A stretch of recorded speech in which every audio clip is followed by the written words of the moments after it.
Olá, tudo bem? Na aula de hoje, irei apresentar o capítulo 3 do nosso guia de estudo, Administração Pública Burocrática. Como foi visto no capítulo anterior, o patrimonialismo trouxe consigo muitas práticas ruins na administração pública. Algo precisava ser feito para mudar essa situação. Nesse contexto surge a administração pública burocrática, ou simplesmente a burocracia.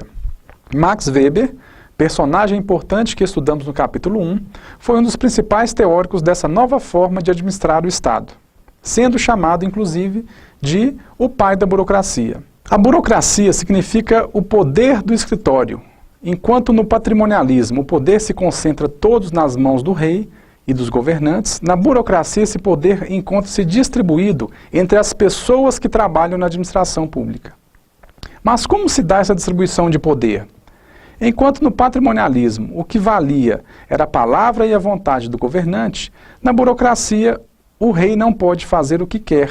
Seu poder é limitado pelas leis, normas e regulamentos.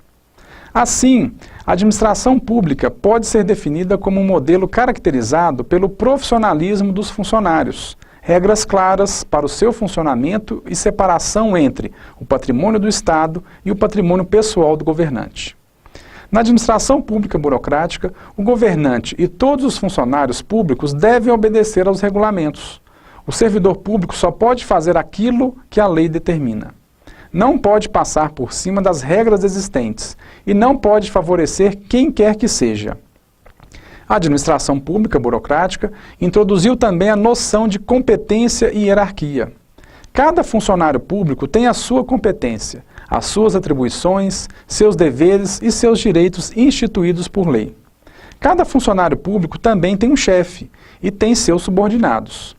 Deve obedecer ao seu chefe, mas somente naquilo que for previsto nas normas e regulamentos.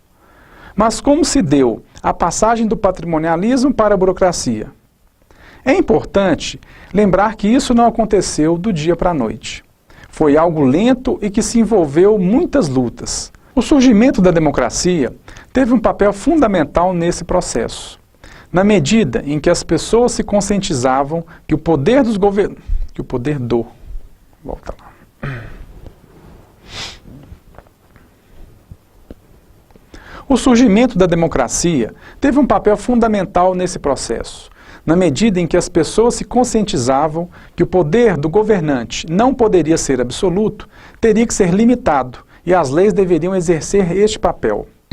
O desenvolvimento do capitalismo também foi determinante, pois um sistema em que havia confusão entre o público e o privado, além do favorecimento de amigos do governante, seria incompatível com o desenvolvimento industrial, com a livre concorrência e com o incremento do comércio internacional.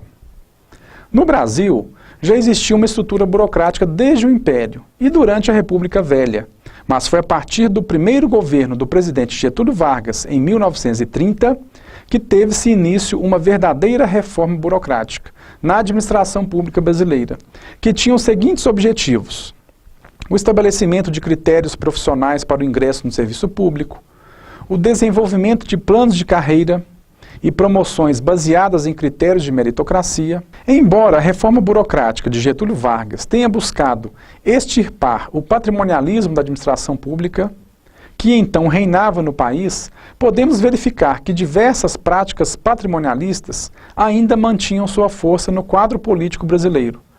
Vejamos como isso aconteceu. Nessa época, o Estado avançou bastante na criação de modernas instituições de administração. Entre estas instituições, podemos citar o DASP, Departamento de Administração do Serviço Público. No entanto, mesmo com todo esse avanço, os políticos continuaram a utilizar suas posições, buscando garantir vantagens econômicas para si próprios e conseguir apoio político por meio da defesa de empregos públicos. Dessa maneira, podemos dizer que a reforma burocrática foi sendo transformada em uma mistura de modernização e populismo. Por exemplo, para os altos escalões da administração pública, foi estabelecida a admissão mediante concurso público, com planos de carreira e promoções com base na meritocracia. Por outro lado, para os escalões médios e inferiores, a admissão era feita de forma clientelista e as promoções baseadas apenas no tempo de serviço. Em razão disso, começam também a aparecer algumas disfunções burocráticas, ou seja, algumas consequências indesejadas do estabelecimento da burocracia, tais como o excesso de autoritarismo, a consolidação de uma cúpula tecnocrática, a ineficiência, a ineficácia, os atrasos, confusões e privilégios. A administração pública pecou pelo excesso de regulamentos, o que resultou na lentidão dos processos administrativos. A subordinação, a hierarquia e a especialização em demasia deixaram a administração sem flexibilidade. E a manutenção de uma estrutura administrativa lenta e sem flexibilidade, com atrasos, confusões e com características patrimonialistas que ainda persistiam, foi ficando bastante onerosa. Por esses motivos, quando alguém usa hoje em dia a palavra burocracia, normalmente o faz para se referir a algo ruim, sinônimo de custo, lentidão, atraso, má vontade, abuso, prejuízo e outras definições quase sempre negativas.